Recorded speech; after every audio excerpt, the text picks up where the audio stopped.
Hey, what's up, Lightbolt Joe here. Today we're going to discuss the 1986 classic 80s film, Pretty in Pink. So this is written by John Hughes, keeping up with our John Hughes marathon. He did not direct this, though. This is one of the five that we're actually talking about that he did not direct. Molly Ringwald stars as Andy in this, Andy Walsh. You have the character of Philip Dane, aka Ducky. Then there's the character of Blaine. So it's really the three of them, and then the subsidiary characters throughout. Annie Potts is in this as well. She plays the character of Iona, who's just a record store owner and wonderful. So this is about Andy, who is a poor girl. She's a senior in high school. She's about to graduate. She's prepping for the prom. He doesn't have a prom date. Ducky has been her best friend of 10 years, and he is now madly in love with her, realizes that he's madly in love with her, but Andy doesn't like him the way that he likes her. So it's one of those kinds of conversations. What do you do when you like your friend, but they don't like you back the same way that you like them? Kind of a thing. Can you still be friends?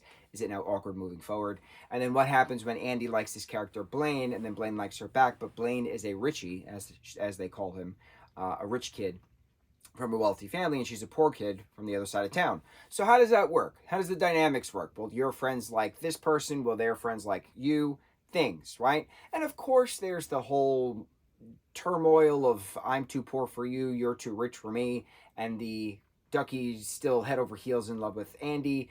A lot of it is very predictable, and a lot of it is very...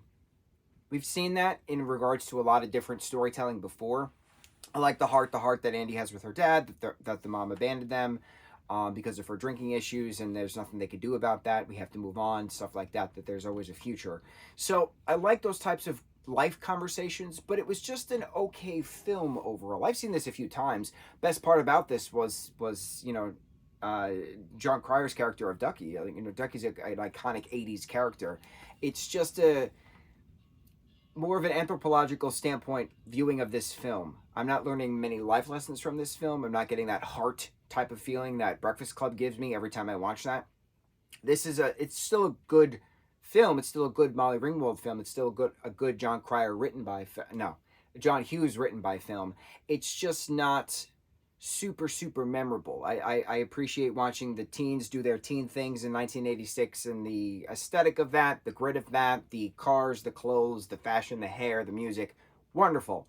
But taking that aside, it's just a story that we've seen a billion times before. So it's just nothing reinventing, right? It's just there, and it's fine. Nothing wrong with it just being there. It's just fine.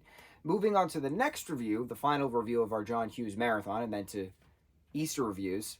Keep all of our lists together. It's wonderful. We're going to be talking about Ferris Bueller's Day Off.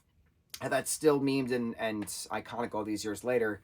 And yeah, on to the next review. We should